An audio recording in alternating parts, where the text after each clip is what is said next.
Hi കൂട്ടുകാരെ, പുതിയൊരു വീഡിയോയിലേക്ക് സ്വാഗതം. ഓണമൊക്കെ വരെയല്ലേ, നമുക്ക് സദ്യയ്ക്ക് പറ്റിയ ഒരു ബീട്രൂട്ട് പച്ചടി എങ്ങനെ ഉണ്ടാക്കാമെന്ന് നോക്കാമേ. അതായത് ഇപ്പം തേങ്ങയ്ക്കൊക്കെ ഭയങ്കര വിലയല്ലേ, അപ്പം നമുക്ക് തേങ്ങ ചേർക്കാതെയാണ് ഞാൻ ഉണ്ടാക്കുന്നത്. അപ്പോൾ അതിൻ്റെ ഒരു പുതിയ വീഡിയോ ആണ് ഞാൻ നിങ്ങൾക്കായിട്ട് കാണിക്കുന്നത്.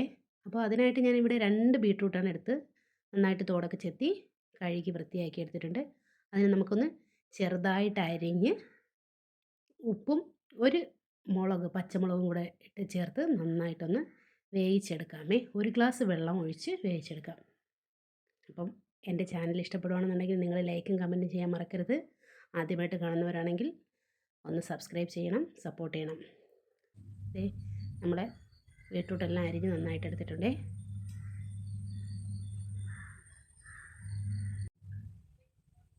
ഞാനിത് പകുതി മാറ്റി വെച്ചിട്ടുണ്ട്. ഒരു 1.5 ബീട്രൂട്ട് എടുത്തിട്ടുള്ളേ, പകുതി ഇതാ മാറ്റി വെച്ചേക്കാണ്.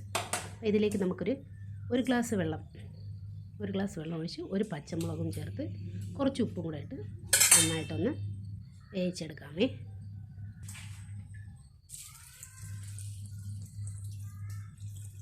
വളരെ എളുപ്പമാണ് തയ്യാറാക്കാനും, പെട്ടെന്ന് തയ്യാറാക്കാം.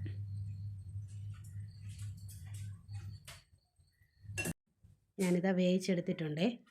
വേവിച്ച് നല്ല തണുക്കണം. തണുത്തതിന് ശേഷം നമുക്ക് മിക്സിയുടെ ഒരു ജാറിലേക്കിട്ട് നന്നായിട്ട് ഇതിനെ ഒന്ന് അരച്ചെടുക്കാമേ.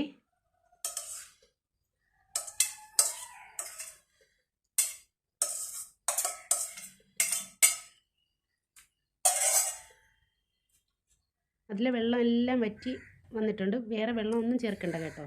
അതിൽ തന്നെ നമുക്ക് അരച്ചെടുക്കാം. ദേ ഈ പരുവത്തിനാണ് കിട്ടുന്നത്. ഇത്രയേ ഉള്ളൂ പരിപാടി. ഇനി വേറെ പരിപാടിയൊന്നുമില്ല. ഇതിലേക്ക് നമ്മൾ കുറച്ച് കട്ട തൈരാണ് ഇതിൽ ചേർക്കുന്നത്.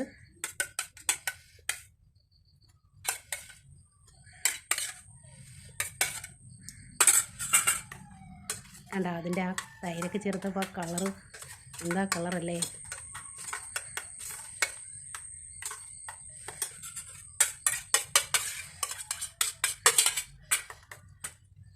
ഞാൻ ആ തൈരൊക്കെ ചേർത്ത് ഒന്ന് താളിച്ചിടുന്നുണ്ട്. അതിലേക്ക് കടുകും വറ്റൽമുളകും കറിവേപ്പിലയും കൂടെ താളിച്ച് വെളിച്ചെണ്ണയിൽ താളിച്ച് ഇടുന്നുണ്ട്. ഒരല്പം ഉപ്പിൻ്റെ കുറവുണ്ടായിരുന്നു, അപ്പോൾ ഞാനൊരു അല്പം ഉപ്പും കൂടെ ചേർത്തിട്ടുണ്ട്. കഴിഞ്ഞു. സിമ്പിൾ പരിപാടിയാണ് കേട്ടോ. നിങ്ങളൊക്കെ ഒന്ന് ട്രൈ ചെയ്ത് നോക്കണം. അപ്പോൾ വീഡിയോ ഇഷ്ടപ്പെട്ടിട്ടുണ്ടെങ്കിൽ ലൈക്ക് ചെയ്യാൻ മറക്കരുത്, കമൻറ്റും ചെയ്യണം.